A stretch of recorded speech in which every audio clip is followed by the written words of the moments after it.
అప్పుడప్పుడు అక్కడక్కడ కొన్ని అపశృతులు దొరికినా అట్లాంటి సందర్భంలో ప్రజలే ముందుకొచ్చి అలాంటి నియంత్రిత్వ పోకళ్ళకి చరమగీతం పాడు ఈ దేశంలో అంబేద్కర్ గారు అందించిన రాజ్యాంగం అమల్లో ఉన్నది. మీ సొంత చేష్టలు, మీ సొంత స్వీయ మానసికమైన ధోరణులు దేశం మీద రాష్ట్రం మీద రుద్దేట ప్రయత్నం చేయొద్దని చెప్పి హెచ్చరించినట్టు అనేక ఉదంతాలున్నాయి. అది ఒక ఎమర్జెన్సీ కావచ్చు, అప్పుడప్పుడు అక్కడక్కడ ప్రజాస్వామ్యాన్ని అపహాస్యం చేస్తూ ప్రజలు ఎన్నుకున్న ప్రభుత్వాలు కూల్చే సందర్భం కావచ్చు. ఇవన్నీ కూడా మన కళ్ళ ముందు ఉన్నాయి. కానీ బాధ అనిపించే అంశం ఏంటంటే మారుతున్న క్రమంలో రాజ్యాంగాన్ని కూడా మనం అనేకసార్లు మార్చుకున్నాం. ఆ మార్చుకున్న సందర్భంలో అనేక చట్టాలు చేసుకున్నాం. అందులో ఒక చట్టం యాంటీ డిఫెక్షన్ లా. ఏ పార్టీ మీదైతే గెలుస్తారో ఆ పార్టీలోనే కొనసాగాలి తప్ప ఒక పార్టీలో గెలిచిన ఎమ్మెల్యే, ఒక పార్టీలో గెలిచిన ఎంపీ ఇతర పార్టీలో కలవకూడదు. ఒకవేళ కలిస్తే ఆ పార్టీకి రాజీనామా చేసి మళ్ళీ ప్రజల యొక్క అభిప్రాయాన్ని కోరేటువంటి చట్టం యాంటీ డిఫెక్షన్ లా చట్టం. కానీ కేసీఆర్ గారు తెలంగాణ రాష్ట్రంలో ఆ చట్టాన్ని అపహాస్యం చేస్తుంది. 2014లో తెలుగుదేశం నుంచి గెలిచిన శాసనసభ్యులని మొత్తమే దాంట్లో ఉన్నటువంటి చిన్న లొసుకుని ఆధారం చేసుకుని 3/4 శాసనసభ్యులు కనుక ఒక పార్టీకి రాజీనామా చేసి ఇంకో పార్టీలో జైన్ అయితే అది మెర్జర్ కింద వస్తుందని చెప్పి 2014లో తెలుగుదేశం పార్టీని మింగేసింది. ఆనాడు 63 సీట్లు వచ్చిన టీఆర్ఎస్ పార్టీకి 119 సీట్లలో 63 సీట్లు వచ్చాయి. 63 సీట్లున్న విశ్వాసం కలిగించి ఐక్యత పెంచుకొని ప్రజాస్వామ్యబద్ధంగా పాలించుకోవాలి. కానీ ఎక్కడో వాళ్ళ మనసు మీద వాళ్ళకు నమ్మకాలు లేక ఏ ప్రజాస్వామ్యబద్ధంగా అయితే ప్రభుత్వం ఎన్నుకోబడదో, అధికారం వచ్చిందో అదే ప్రజాస్వామ్యాన్ని అపహాస్యం చేస్తుంది. ఆ పార్టీని మెరుగు చేసుకున్నాడు. ఇవాళ పార్టీ తెలంగాణలో కనుమరుగైపోయింది. అప్పుడంటే 63 సీట్లే ఆనాడది సమైక్య రాష్ట్ర పార్టీ అని చెప్పి మెరుగు చేసుకున్నకు అర్థం ఉంది. కానీ 2018లో కాంగ్రెస్ పార్టీ గుర్తు మీద, జెండా మీద అనేక మంది శాసనసభ్యులు గెలిచారు.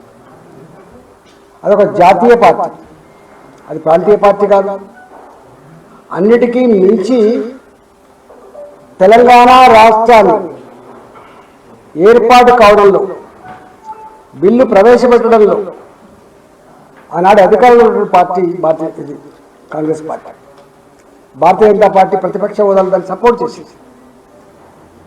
అలాంటి పార్టీని, కాంగ్రెస్ పార్టీని 80 మంది శాసనసభ్యులు గెలిచినప్పటికీ కూడా ఇద్దరు రెబల్లో గెలిచి 119 ఎమ్మెల్యేలలో 90 సీట్లు కలిగి అబ్సల్యూట్ మెజారిటీ కలిగి ఈ రాష్ట్రాన్ని సుభిక్షంగా పాలించమని చెప్పి ప్రజలు కోరితే చివరి కాంగ్రెస్ పార్టీని కూడా మింగేసింది కేసీఆర్. 2014లో తెలుగుదేశం పార్టీ ఎట్లా మింగేసిందో, తెలంగాణ ఇచ్చిన ఒక జాతీయ పార్టీని ఏ ప్రలోభాలకు గురి చేసిండు, ఏ హామీలు ఇచ్చిండు, ఏ పద్ధతిలో జైలు చేసుకోవడం మొత్తానికి ఆ పార్టీని మింగేసింది. ప్రజల పక్షాన గొంతెత్తే వాళ్ళు లేకుండా చేసిన సభలలో ఎవరు లేచి మాట్లాడితే నువ్వు ముగ్గురే ఉన్నారు, నువ్వు మాట్లాడేదానికి లేదు, ఎవరు లేచి మాట్లాడితే నీ సభ్యులకు 2 నిమిషాలు టైం వస్తుంది, మాట్లాడే అవకాశం లేదు. ఒకనాడు అంబేద్కర్ గారి ఈ రాజ్యాంగం అమలైనటువంటి అనేక రాష్ట్రాల్లో గొప్పగా ఇద్దరున్నదా ముగ్గురున్నదా కాదు, ప్రజల పక్షాన ప్రజల సమస్యల్ని గొప్పగా ప్రస్తావించే మహానాయకులు ఎవరైతే ఉన్నారో వాళ్ళు పుచ్చలపల్లి సుందర లాంటి కావచ్చు, నిన్న దివంగత ముఖ్యమంత్రి రోషే గారు కావచ్చు, అనేక మంది మహనీయులు గంటల తరపున మాట్లాడారు. చివరికి సిపిఐ ఎంఎల్ తరిమల నాగిరెడ్డి లాంటి వాళ్ళు కూడా తను రాజీనామా చేసిన సందర్భంలో గొప్పగా మాట్లాడారు. కానీ ఇక్కడ మాత్రం అంబేద్కర్ గారు అందించిన రాజ్యాంగం అమలు కావట్లేదు. ఇక్కడ అమలవుతున్నది కేసీఆర్ గారి రాజ్యాంగం, సొంత రాజ్యాంగం కూడా అమలవుతుంది. నాలాంటి వాడు ఒక మంత్రిగా ఉండి అకారణంగా దుర్మార్గంగా బర్తరఫ్ చేస్తే నాలాంటి వాడిని శాసనసభ్యత రాజీనామా చేసినప్పుడు శాసనసభలో నేను ఎందుకు రాజీనామా చేసి చెప్పాలి. కానీ ఆ సంస్కారం కేసీఆర్కు లేదు, ఆ రాజ్యాంగ సూత్రాలు, ఆ ప్రజాస్వామిక వాతావరణం ఈ ప్రభుత్వానికి లేదు. చివరికి నేను రాజీనామా చేయబోతున్నానని చెప్పి స్పీకర్ గారికి కబురు పెడితే స్పీకర్ గారు నేను రాలేను, అసెంబ్లీ సెక్రటరీకి మాత్రమే ఇచ్చి పొమ్మని చెప్పింది. దానికి కూడా ఆ రాజీనామా కూడా మా మాజీ శాసనసభ్యులు ఎవరైతే వాళ్ళు వాళ్ళని పోతో కలిసిపోయి ఇచ్చేద్దామంటే లేదు ఒక్కడే పోవాలని చెప్పి నిబంధన పెట్టింది. అంటే గంత దుర్మార్గమైన పద్ధతి పాలన కేసీఆర్ నాయకత్వంలో కొనసాగుతూ ఉంది. హుజరాబాద్ గురించి మీకు చెప్పాల్సిన లేదు, కానీ ప్రపంచ చరిత్రలో ఈ దేశ చరిత్రలో మనిషికి వెలగట్టి, మనిషి పొజిషన్కి వెలగట్టి కొనుగోలు చేసిన ప్రజాస్వామ్యాన్ని అపహాస్యం చేసినటువంటి ఏకైక ముఖ్యమంత్రి కేసీఆర్. చరిత్రలో నిలిచిపోతున్నారు. ప్రపంచంలో రెండు రకాల మనుషులు నిలిచిపోతారు. ఒక రకమైన వాళ్ళేమో ప్రజా శ్రేయస్సు కోసం గొప్ప గొప్ప పథకాలు పెట్టి ప్రజలు ప్రేమను పొందిన వాళ్ళు ఒక రకమైతే, ఇవాళ ప్రజల్ని వేధించి ప్రజల చావు కానటువంటి నియంత్రణ గురించి కూడా మాట్లాడుకుంటారు. గుప్తుల కాలం ఇది స్వర్ణయుగం అని మనం చెప్తే చదువుకుంటాం. హిట్లర్ ఒక నియంత్రణ చెప్తే చదువుకుంటాం. కానీ ఇవాళ కేసీఆర్ గారి ఆధ్వర్యంలో ఈ దేశంలో ఒక నియోజకవర్గంలో ప్రభుత్వ యంత్రాంగం అంతా కూడా పనిచేసి 600 కోట్ల రూపాయలు ఖర్చు పెట్టి అక్రమంగా సంపాదించిన డబ్బు ఖర్చు పెట్టి 4,000 కోట్ల రూపాయల దళిత బంధు పేరిట, గొర్రెల పంపకం పేరిట, పనుల పేరిట, గుళ్ళ పేరిట జీవోలు ఇచ్చి ప్రతి కుటుంబాన్ని కౌన్సిలింగ్ చేసి ప్రతి వ్యక్తిని చెరబట్టి ఎన్నికల కమిషన్ సాక్షిగా పోలీసులే డబ్బులు పంచే వాళ్లకు ఎస్కార్ట్ ఇచ్చి పోలీసు వాళ్ళ డబ్బు తెచ్చి పంచేటువంటి నీచమైన సంస్కృతిని, ఇది చెల్లదు కేసీఆర్, ఇది తెలంగాణ అని చెప్పి, ఇది హుజరాబాద్ అని చెప్పి ప్రజల ఆత్మగౌరవ బావుట ఎగిరేసి కేసీఆర్ చెంప చెల్లు మనిపించారు. అయినా సోయిరాల ముఖ్యమంత్రికి, అయినా పద్ధతి మారలే ముఖ్యమంత్రికి. ఇవాళ ఎమ్మెల్సీ ఎన్నికలలో అనేక మంది నామినేషన్లు వేసే ప్రయత్నం చేశారు. ఎంత నిజమంటే వరంగల్ జిల్లాలో మా ఎంపీటీసీలకి, మా ఎంపీపీలకి, మా జెడ్పీటీసీలకి, మా జెడ్పీ చైర్మన్లకి ఈ ప్రభుత్వం గౌరవం ఇవ్వలేదు, నిధులు ఇవ్వలేదు, మమ్మల్ని పట్టించుకోలేదు, మమ్మల్ని అవమానపరిచిండ్రు, మేమే మనిషిని నిలబెట్టుకుంటామని చెప్పి వాళ్ళు నామినేషన్లు వేస్తే అంతకు ముందున్నటువంటి ఎమ్మెల్సీలు ఒక్కనాడు కూడా ఎంపీటీసీని పిలిచి భోజనం పెట్టిన పాపాన పోలేదు, వాళ్ళ గురించి ప్రస్తావించిన పాపాన పోలేదు, వాళ్ళ కూడా సమావేశం ఏర్పాటు చేసిన పాపాన పోలేదు, వాళ్ళ నిధుల గురించి వాళ్ళ హక్కుల గురించి ప్రస్తావించిన పాపాన పోలేదు. అలాంటి వాళ్ళని తీసుకొచ్చి మళ్ళీ నిలబెట్టి స్వయంగా పోలీస్ కమిషనర్, స్వయంగా ఎన్నికల అధికారిగా ఉంటుండే కలెక్టర్ అవుట్ రైట్గా ఒకటే నామినేషన్ వాళ్ళ నుంచి మిగతా నామినేషన్ తిరస్కరించారు. మీరు ఎక్కడొక్క లొల్లి పెడితే కేసులు పెట్టి బొక్కలు దోస్తాం, కేసులు పెట్టి జైలు పంపుతాం. ఇలా పట్టించుకునే నాడు లేడు. ఆదిలాబాద్లో రాజేశ్వర రెడ్డి గారు జడ్పీటీసీ ఎమ్మెల్సీ కోసం పోటీకి నామినేషన్ వేస్తే వేసి నా దగ్గరకు వచ్చింది. ఏ టైంలో అయితే నా దగ్గరకు వచ్చిందో అదే టైంలో అక్కడ ఎస్సీ ఎస్టీ కేసు పెట్టించింది. అక్కడ ఎస్సీ ఎస్టీ నేను నా దగ్గర ఉన్న టైంలోనే ఎస్సీని దూషించిన చెప్పి కేసు పెట్టించింది. కేసు పెట్టి హరాస్మెంట్ చేసి నువ్వు ఎస్సీ ఎస్టీ కేసు లోపలి పోతా బిడ్డ అని చెప్పి భయపెట్టించి ఇలా నామినేషన్ తిరస్కరించే ప్రయత్నం చేసేది.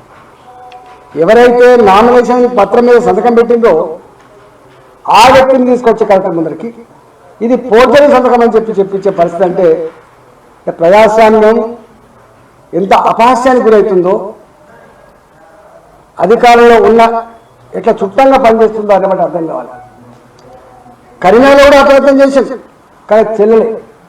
ఇవాళ అదే ఆదిలాబాద్లో ఒక గిరిజన మహిళ తుడుము దెబ్బ గిరిజన మహిళ నిలబడే ప్రయత్నం చేస్తే తీసుకుపోయి బెదిరింపులకు గురి చేసి నువ్వు ఇంటనే ఉండాలి, తిరుగుతా మాత్రం నీ సంగతి చెప్తామనే పద్ధతులు వాళ్ళు బెదిరిస్తున్నారు.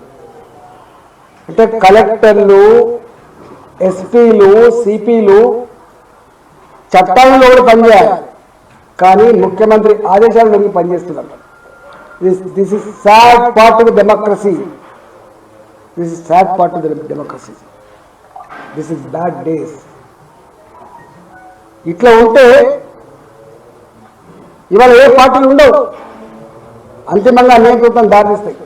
కానీ ఒక్కటి మర్చిపోతున్నారు కేసీఆర్, ఒక్కటి మర్చిపోతున్నారు. ఇవాళ ఎంపీటీసీలని నిన్న ఒక మంత్రి, ఇద్దరు మంత్రులు బెంగళూరు క్యాంపులో మాట్లాడుతూ వాళ్ళన్న మాటలు ఏంటంటే కలెక్టర్లతో చెప్పి వాళ్ళు ఇన్ఛార్జ్ కాబట్టి జిల్లాలో జిల్లా ఎలక్షన్ ఇన్ఛార్జ్ కాబట్టి కలెక్టర్లతో చెప్పి కెమెరాలు పెట్టిస్తాం, మీకు సెల్ ఫోన్ అలౌ చేస్తాం, మీరు ఓటు వేయాలి, వేసే ముందు ఫోటో తీయాలి, సెల్ ఫోన్లో మాకు పంపాలి, మీకు అందుకే డబ్బులు ఇస్తున్నాం. మేము డబ్బులు ఇచ్చి దావతులు ఇచ్చి చివరికి ఏ ప్రజలకైతే ధైర్యం కల్పించి విశ్వాసాన్ని కల్పించి ప్రజలు లీడ్ చేసేటువంటి గ్రామస్థాయి ఎంపీటీసీలు ఉన్నారో, ఎంపీపీలు, జడ్పీటీసీ ఉన్నారో వాళ్ళకే ఈ గతి పట్టే మాటలు మాట్లాడుతున్నారు. ఇవాళ నిజంగా చెప్తున్నా, మా ఎంపీటీసీలకి, మా జడ్పీటీసీలకి, మా ఎంపీపీలకి మీ చేతులు జోడించి దండం పెట్టి చెప్తా ఉన్నా, మీరు గతంలో ఇచ్చింది వాళ్ళకి ఓట్లు మీ గురించి పట్టించుకున్న ఒకసారి చూడండి. ఓట్లు వస్తేనే నిధులు, ఓట్లు వస్తేనే నీకు పిలుపు, ఓట్లు వస్తేనే నీకు ఒక భోజనం. ఓట్లు లేకపోతే మీకు దేకి చూడే వల్లే పిలిచిండు, క్యాంపులు పెట్టిండు, భోజనం పెడతాడు, ప్రళవ పెడతాడు, చివరికి ఏమి ఇస్తా అన్నాడు, 240 కోట్లు నిధులు ఇస్తామని చెప్పి నిన్న ఒక జీవో ఇచ్చారు. చేసిన పనికి డబ్బులు లేవని చెప్పి సూసైడ్ చేసుకుంటున్నారు. మీ జిల్లాలో అడగండి, ఎక్కడ నిధులు వస్తాయి, ఎక్కడ బిల్లులు వస్తాయి, ఎక్కడ పెన్షన్లు వస్తాయి, ఎక్కడ రేషన్ కార్డులు వస్తాయి, ఎక్కడ రోడ్లకు పైసలు వస్తాయి, ఎక్కడ కొత్త రోడ్లు వేస్తారు, ఎన్నికల బై ఎలక్షన్లు అయితే మాత్రమే వేస్తారు. ఇది ఇవాళ జరుగుతున్న తతంగం. నేను మా ఎంపీటీసీలకి, మా జెడ్పీటీసీలకి, మా ఎంపీపీలకి చేతులు జోడించి దండం పెట్టి చెప్తున్నా, మీరు శోధక వ్యక్తులు, గ్రామాలలో ప్రజలను నడిపించే శోధక శక్తులు. మీ కళ్ళ ముందే మీరు ఫోటో కొట్టుకొని తీసుకురావాలని మాట్లాడుతున్నారంటే మన మీద ఏం గౌరవం ఉందో, మన స్వేచ్ఛకు ఎట్లా బంధువుతుంది. రాజ్యాంగం అంబేద్కర్ గారు గుడిసెల్లో ఉన్నవాడికైనా 10,000 కోట్ల రూపాయల పెద్ద బంగ్లాలో ఉన్నవాడికైనా ఒకటే ఓటు హక్కు కల్పించిండు, ఒకటే ఓటు హక్కు కల్పించిండు. ఆ ఓటు హక్కు ఎవరికి వేయాలనో నిర్ణయించుకునేటువంటి స్వేచ్ఛ ఇచ్చింది రాజ్యాంగం. భారత ప్రజానికానికి ఏ పార్టీలో కొనసాగాలనో, ఏ రాజకీయాలు కలిగి ఉండాలనో రాజ్యాంగం హక్కు ఇచ్చింది. కానీ ఈయన గారు ఉంటే నా పార్టీలో ఉండాలి, వేస్తే నాకే ఓటు వేయాలి, ఇతరులకు ఓటు వేయడానికి వీలు లేదు. అంటే ఒక్క మాట చెప్పాలంటే, ఏ రాజ్యాంగం సాక్షిగా ప్రజాస్వామ్యబద్ధంగా ప్రజలు ఓట్లు వేస్తే ఎమ్మెల్యేలు గెలిచి ఎమ్మెల్యే ద్వారా ముఖ్యమంత్రి అయి రాజ్యాంగం ప్రమాణం చేసేది పాలిస్తా అని చెప్పిండో ఇవాళ ఆ రాజ్యాంగాన్ని అపహాస్యం చేస్తున్న వ్యక్తి ఇలా ముఖ్యమంత్రి. రాజ్యాంగ ఉల్లంఘనకు పాల్పడుతున్న వ్యక్తి కేసీఆర్ గారు. ఎంతమంది జైలు పెడతావు? ఇవాళ కాదు 1977 75లో ఎమర్జెన్సీ వస్తే ఆ నిరంకుశ పాలనకు వ్యతిరేకంగా ఆనాడు టీవీలు లేవు, ఆనాడు సెల్ ఫోన్ లేవు, సోషల్ మీడియా లేదు, కమ్యూనికేషన్ లేదు. కానీ కశ్మీర్ టు కన్యాకుమారి వరకు ఒకటే అనుకున్నది, కర్రీ కాల్చి వాత పెట్టాలి అని చెప్పి కర్రీ కాల్చి వాత పెట్టింది. ఇవాళ సోషల్ మీడియా ఉన్నది, మీడియా ఉన్నది, ఇవాళ అనేక రకాల సమాచార రంగాలు ఉన్నాయి.